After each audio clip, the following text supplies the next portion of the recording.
Webster Tarpley is with us into the fourth hour today. So 2+ hours, phone calls coming up later in the next hour with Webster Tarpley. I want to go over Iran. I want to go over Pakistan. I want to continue to move east into the Korean Peninsula.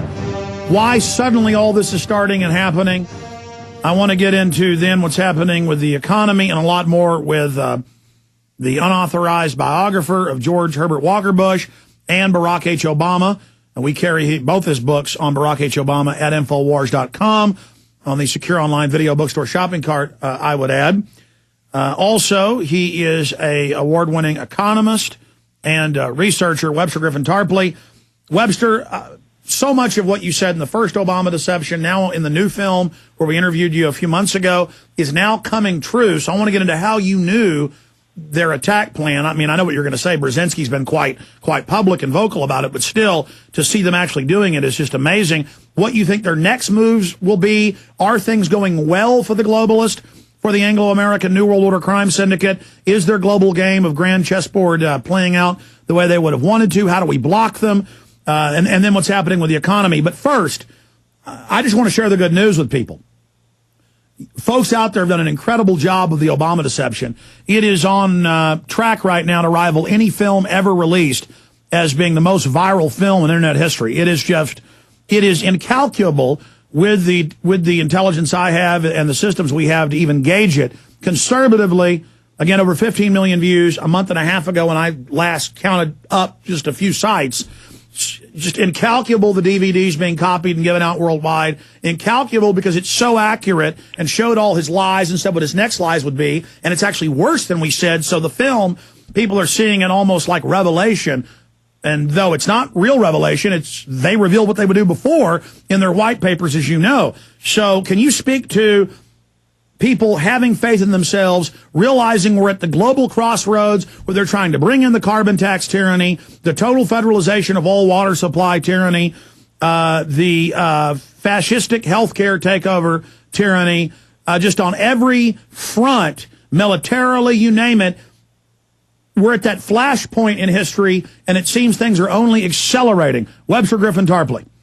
Thank you, Alex, and congratulations to you on the tremendous success of this Obama deception. I think we've just gone through a watershed in that I believe Obama has now peaked, at least for the moment, in terms of his ability to manipulate the United States population with his demagogy. You can see that his poll numbers are beginning to fall, and in this he repeats the track of Carter. Now, in the middle of that, I think the Obama deception has been an important ingredient in catalyzing people to see what was going on in front of their noses. And one of my favorite proverbs, I guess you could call it, is something I learned from a Spanish coal miner from the north of Spain, from the Asturias. And he said, you have to remember that in this life you can either be active or you can be radioactive. In other words, you have to use political action to try to fend off and avoid the worst. And I believe that remains absolutely valid today.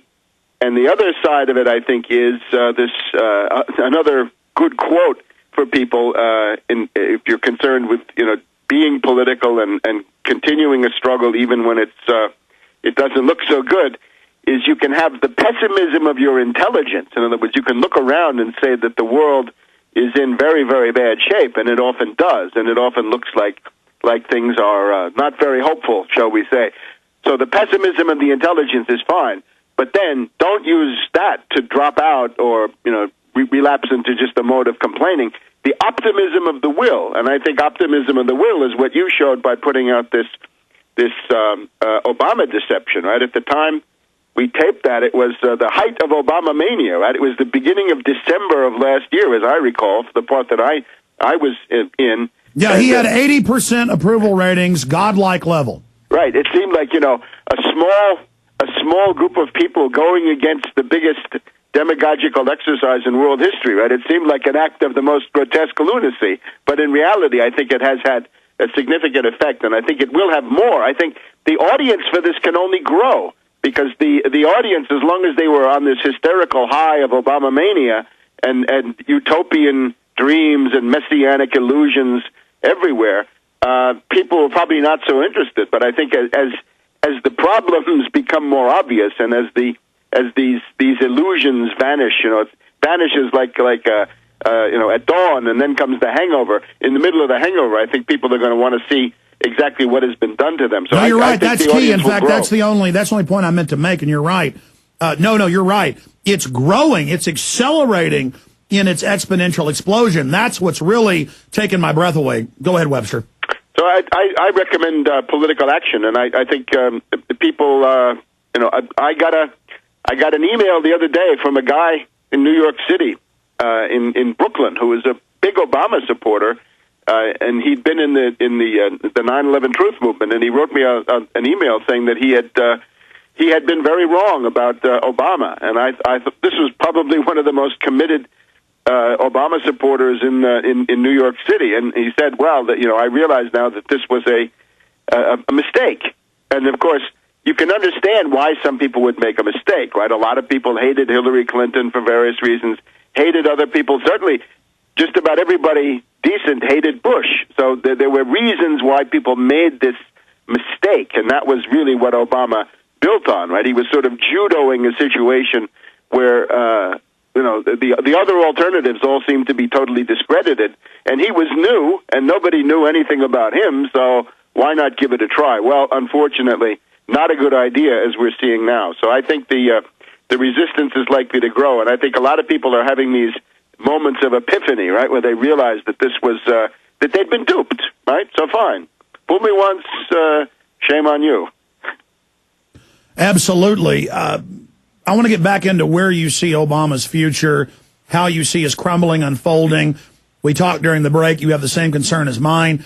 He will implode until he's discredited as a fraud, a charlatan, a con man, false hope, a scam artist, puppet, unless they stage terror attacks or some type of Iranian crisis or North Korean situation. So let's start now on the geopolitical spectrum, moving first to Iran.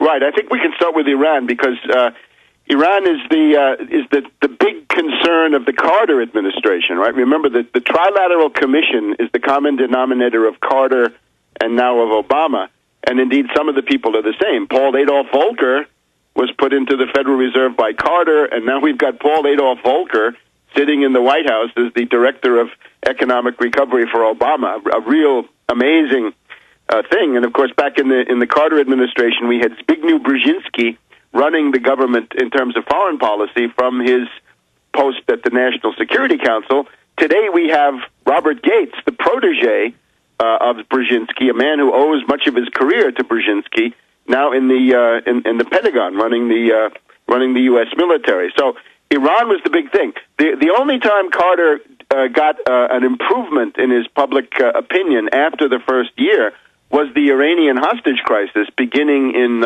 January in November of 1979, and then lasting for more than a year. Right, that gave him the rally round effect. So we got to remember what Biden said in Seattle on the 19th of October, right, that there's going to be a crisis in the first 6 months. We'll see what that might be. But let's look for the moment at Iran. We just had Obama go to Cairo and give this speech, right? It was really the second time Obama had done this. He had gone to Turkey some months before in April and given really the same kind of speech with a little bit less oomph, and with probably not as much hysteria around it. But there he was in Cairo, and he made this speech. Now, forget about the details of the speech. I think the main thing in the speech that was important was he had no economic perspective to offer.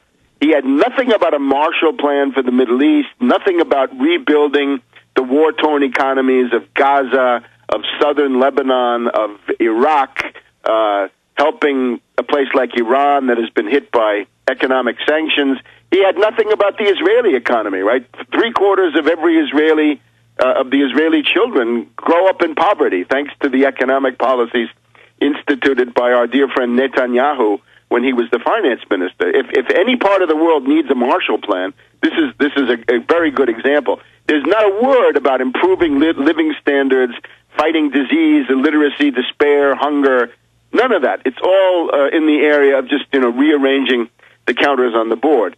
Now, after that, you had this election in Lebanon where the Hezbollah were thought to be about to take over the Lebanese government, and they didn't. So it's Hezbollah and General Aoun, a Maronite Christian, a great Lebanese patriot, the guy that I would look to in Lebanese politics. They didn't quite get the majority, but they remain quite strong, and this was considered to be already a magical effect of Obama's speech. The main goal of Obama's speech, though, is to try to turn the Arabs and the Iranians, the Islamic world in the Middle East, against Russia and against China, because